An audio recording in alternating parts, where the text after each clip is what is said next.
Good morning to all of you. Today we are going to discuss about introduction to valuation and concept of value.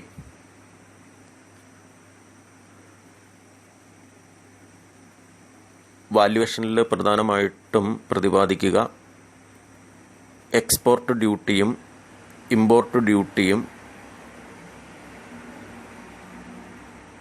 എന്തിൻ്റെ അടിസ്ഥാനത്തിലാണ് charge ചെയ്യുന്നത് എന്നുള്ളതുമായി ബന്ധപ്പെട്ടാണ്. അത് രണ്ട് രീതിയിലാണ്. ഒന്ന് സ്പെസിഫിക് ഡ്യൂട്ടി, മറ്റൊന്ന് ആഡ് വലേറിയം. സ്പെസിഫിക് ഡ്യൂട്ടി എന്ന് പറയുമ്പോൾ ഗുഡ്സിൻ്റെ ക്വാണ്ടിറ്റിയെ അടിസ്ഥാനപ്പെടുത്തിയാണ്.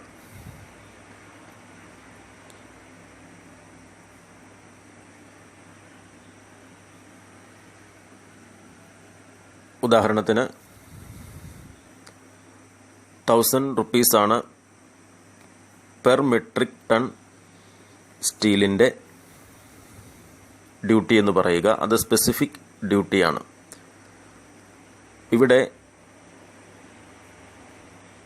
ക്വാണ്ടിറ്റി കൂടുന്നതിനനുസരിച്ച് ഡ്യൂട്ടിയിൽ നിന്ന് ഗവൺമെൻറ്റിന്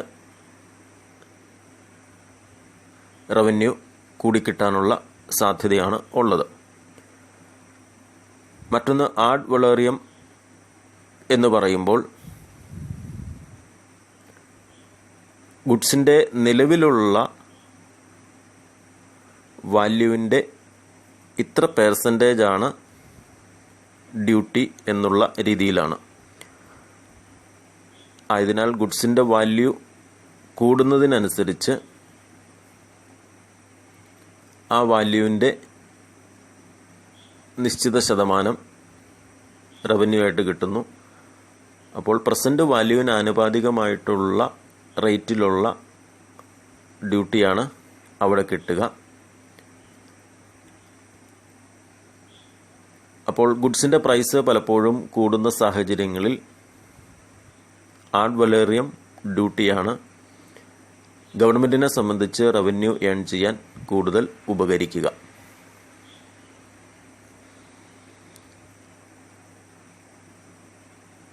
The manner in which duties of customs are charged on goods imported into India, import duty, or goods exported from India, export duty, is basically either by way of a specific duty based on the quantity of the goods, like rupees 1000 per metric ton of steel, or ad valorem, namely expressed as percentage of the value of the goods, that is 40% ad valorem, etc. The disadvantage with a specific rated levy is that the revenue to the government remains fixed unless there is variation in the quantum of total imports and exports. The continuous upward trend in the price of goods has suggested that the government is losing increase in its revenue by not following ad valorem basis of duties.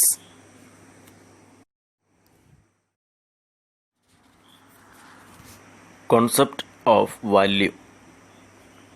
Customs Act 1962 defines value in relation to any goods as the value thereof determined in accordance with the provisions of section 14(1) and 2.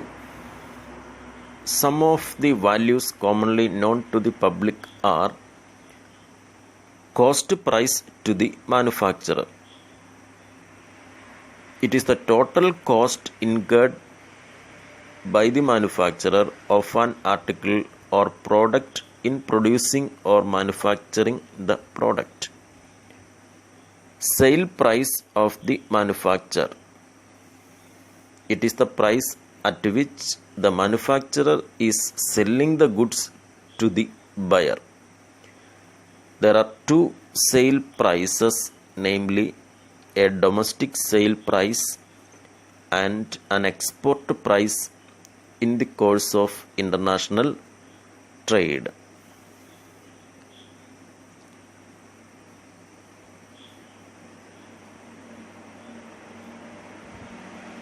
ഗുഡ്സിൻ്റെ വാല്യൂവിൻ്റെ അടിസ്ഥാനത്തിൽ നമ്മൾ export ഡ്യൂട്ടിയോ import ഡ്യൂട്ടിയോ charge ചെയ്യപ്പെടേണ്ട സാഹചര്യങ്ങളിൽ ഗുഡ്സിൻ്റെ value എന്താണ്, അത് ഏതൊക്കെ രീതിയിലാണ് ആ values നമുക്ക് പ്രതിപാദിക്കുവാൻ സാധിക്കുക എന്നതാണ് ഇവിടെ സൂചിപ്പിക്കുന്നത്.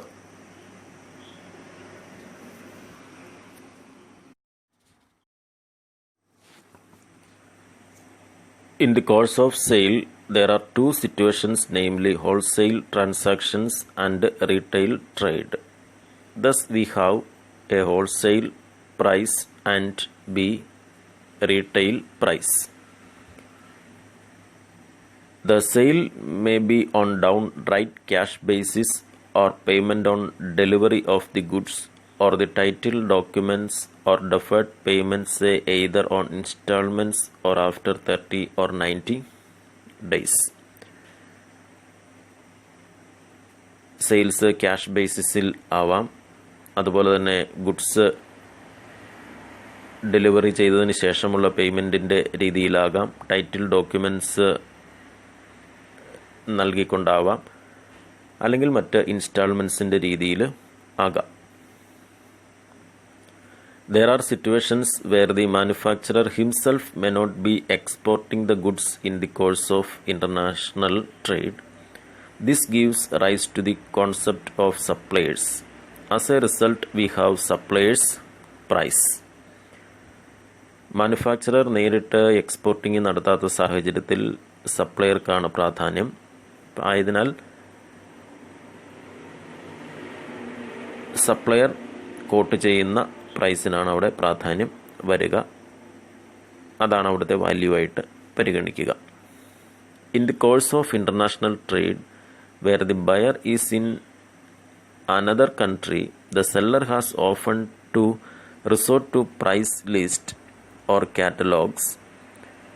This is in turn gives rise to list price.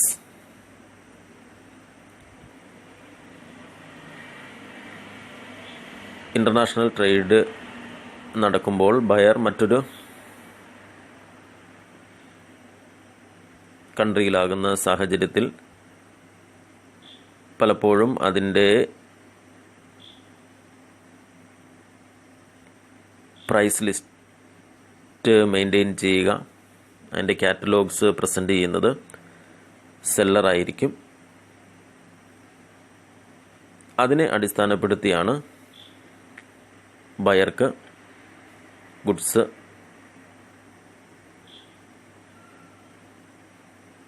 Export ചെയ്യുക. There is always a negotiation between the buyer and the seller. ബയറിൻ്റെയും ബയറും സെല്ലറും തമ്മിലുള്ള നെഗോഷിയേഷൻസ് എങ്ങനെയാണ് എന്നതിനെ അടിസ്ഥാനപ്പെടുത്തിയായിരിക്കാം ഇവിടെ value നിർണ്ണയിക്കപ്പെടുക. There are situations where the goods are defective, substandard, or there is a glut of stock and the goods have to be sold at the best price available. This yields disposal price. Goods ഡിഫക്റ്റീവും സബ്സ്റ്റാൻഡേർഡും ഒക്കെ ആകുന്ന സാഹചര്യങ്ങളിൽ അത് എത്രയും പെട്ടെന്ന് നമുക്ക് dispose ചെയ്യാൻ പറ്റുന്ന ഏറ്റവും അനുയോജ്യമായിട്ടുള്ള പ്രൈസ് ഏത് എന്നതിനെ അടിസ്ഥാനപ്പെടുത്തിയായിരിക്കും അതിൻ്റെ വാല്യൂ വരിക. അതാണ് ഡിസ്പോസൽ പ്രൈസ് എന്നതുകൊണ്ട് ഉദ്ദേശിക്കുക. The price may vary from consignment even though there may not be any underhand dealing in the transaction. Such a price is called transaction value. ഇവിടെ പ്രധാനമായിട്ടും സൂചിപ്പിക്കുക ഗുഡ്സ് എക്സ്പോർട്ട് ചെയ്യുകയോ import ചെയ്യുകയോ ചെയ്യുമ്പോഴുള്ള അതിൻ്റെ value എന്താണ്, അതാണ് ഒരു കൺസൈൻമെൻറ്റിൽ നിന്ന് മറ്റൊരു കൺസൈൻമെൻറ്റിലേക്ക്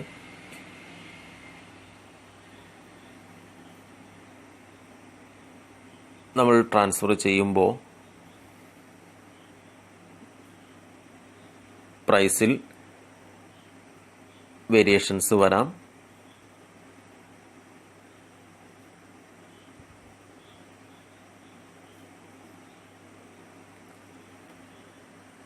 പ്രത്യേകമായിട്ടുള്ള വേരിയേഷൻ്റെ കാര്യങ്ങളൊന്നും സൂചിപ്പിക്കുന്നില്ല എങ്കിൽ ആ ഓരോ കൺസൈൻമെൻറ്റിൻ്റെയും പ്രൈസ് എന്താണ് എന്നുള്ളതാണ് അവിടെ ട്രാൻസാക്ഷൻ വാല്യൂ ആയി പരിഗണിക്കുക.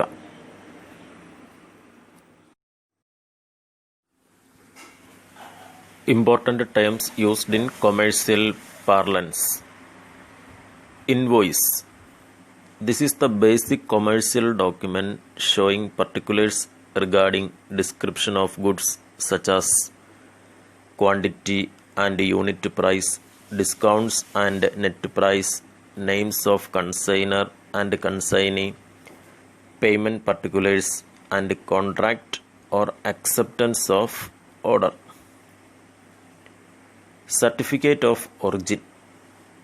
A certificate issued by the competent authority in the country of manufacture giving the extent of the manufacture in that country. Bill of lading.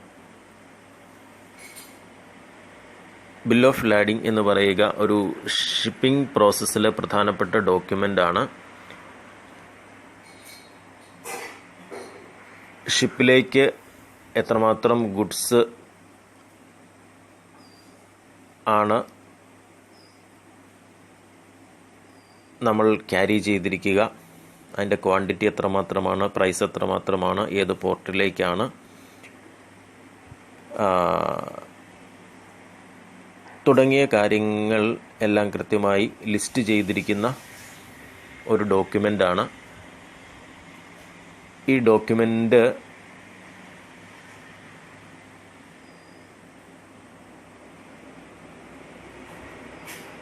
ആ കാർഗോ ക്യാരി ചെയ്യുന്ന agent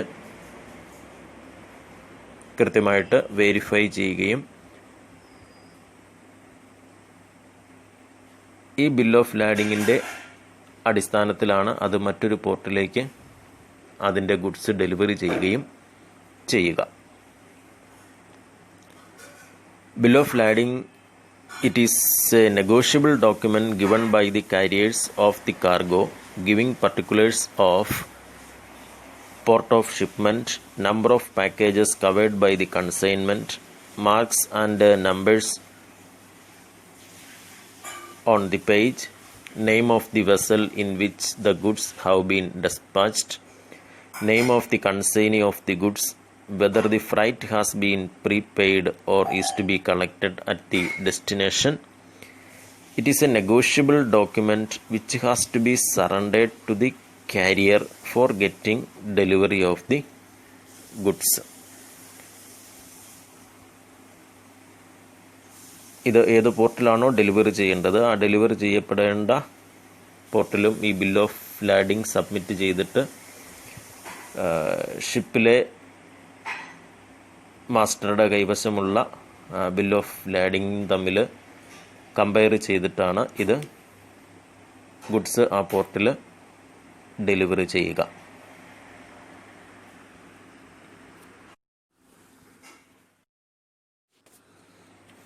Indent. It is a document showing the particulars of the consignment for which the buyer has placed an order with the supplier. It normally gives particulars about full description of the goods, unit price, mode of payment, quantity required, delivery or delivery instructions.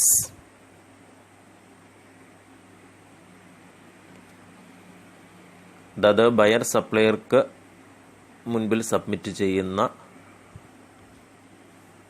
ഓർഡറാണ്, അതിൻ്റെ ഒരു ഫോമാണ് യഥാർത്ഥത്തിൽ indent എന്ന് പറയുക.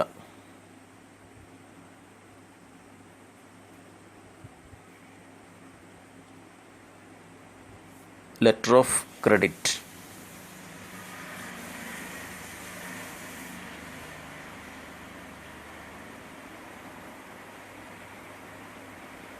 International ട്രേഡിൽ ബയർക്ക്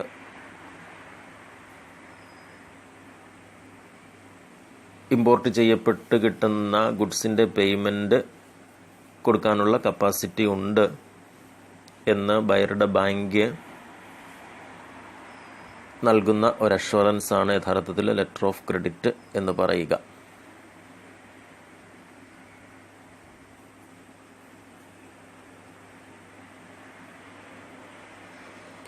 This is an instrument delivered by the bank intimating the seller that the buyer has instructed the bank, and the bank will, according to these instructions, pay the seller of the goods the bill amount for the supply of the goods on presentation of certain documents evidencing shipment of the goods.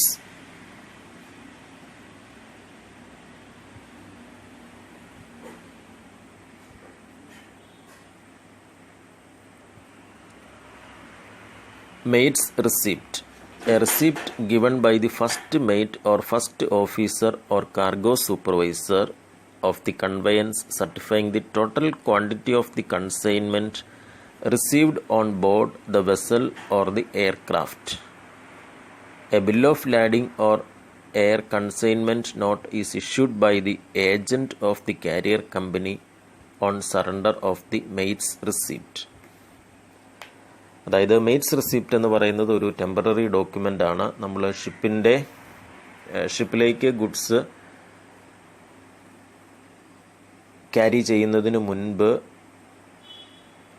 ഏതൊക്കെ ഗുഡ്സാണ്, അതിൻ്റെ quantity എന്താണ് തുടങ്ങിയ കാര്യങ്ങളെല്ലാം അതിൻ്റെ ഷിപ്പുമായിട്ട് ബന്ധപ്പെട്ട ഒരു first officer verify ചെയ്യുന്നു. അതിനുശേഷം ആ ഫസ്റ്റ് ഓഫീസർ അതിൻ്റെ ഒരു റിസിപ്റ്റ് നൽകുന്നു. അതാണ് മെയ്റ്റ്സ് റിസിപ്റ്റ് എന്ന് പറയുക. ഈ മെയ്റ്റ്സ് റിസിപ്റ്റിനെ അടിസ്ഥാനപ്പെടുത്തിയാണ് ബിൽ ഓഫ് ലാഡിംഗ് നമ്മൾ പ്രിപ്പയർ ചെയ്യുക. അത് കൗണ്ടർ സൈൻ ചെയ്യുന്നത് ഷിപ്പിൻ്റെ മാസ്റ്ററാണ്.